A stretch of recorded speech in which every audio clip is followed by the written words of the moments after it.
We've been looking at Paul's testimony, and yesterday we left off with his story about the transformation and his defense of the gospel, and we're looking a little bit at the Jerusalem Council.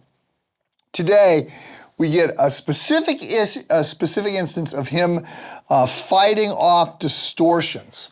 So Peter has come to visit Paul in Antioch, and this is what Paul has to say about it. When he did, I opposed him to his face because he stood condemned. For before certain men came from James, Peter, for before certain men came, Peter used to eat with Gentiles. So here's the picture. Peter, who's a Jew, had been living like a Gentile. You know, you can picture him hanging out with Gentiles, eating, hot dogs and drinking beer, which is shocking. When more Jews showed up, Peter backs off from doing that, which is not shocking because Jews did not, as a rule, hang out with Gentiles, and they had all these dietary restrictions, and so Peter's now violating the dietary restrictions because those don't matter after the gospel has come. So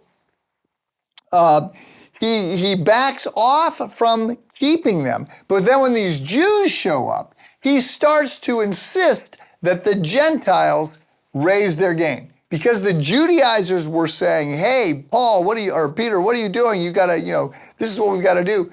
Peter was capitulating to them.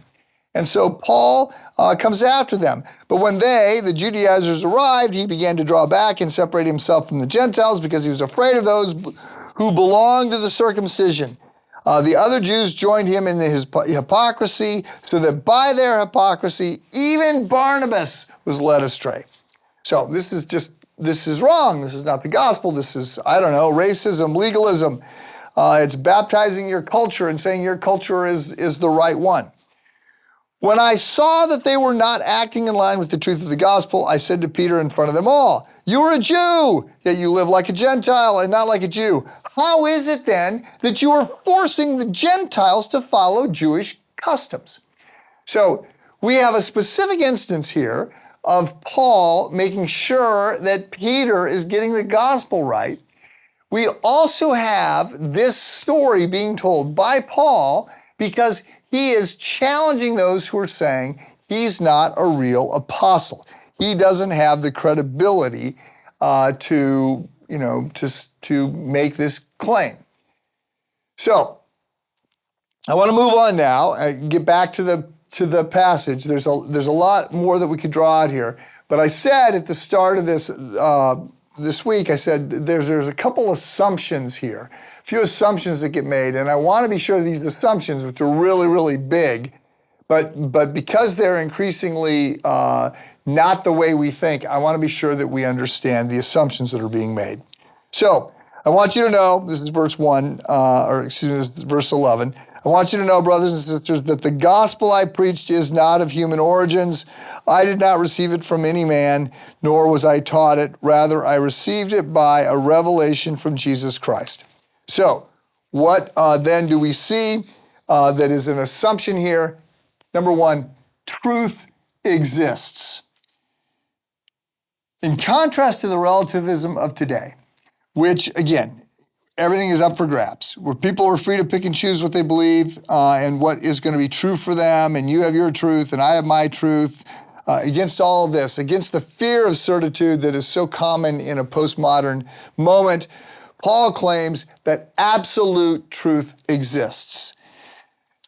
However, in contrast to the sort of cold, harsh, just scientific, facts-based understanding of truth, Paul says that truth exists and it is a person. He's going to say Jesus is truth. So Paul is going to end up pointing to a foundation that is radically objective, right? That has got a hard edge to it. There is absolute truth, but he is also going to say that Jesus is truth. And he will go on to say, it doesn't matter who tells you otherwise. If an angel comes down to you and tells you otherwise, do not believe the angel. The gospel has not changed. And so the idea that there is a objective truth and yet the harshness of that, and yet there is this subjective aspect to it because the truth is ultimately Jesus. This is amazing. This is textured. This is unique. This works at so many different levels because, we need objective truth, but we need grace. And we live at a time when a lot of people think if only everybody was just free to believe whatever they wanted to believe and everybody was just free to do whatever they wanted to do and everybody could be true to themselves, that we would get along in this utopian. It's just, there's hardly an idea that could be crazier than that. And so against all that, Paul is saying, look, there is objective reality and we need to understand it. Have a good day.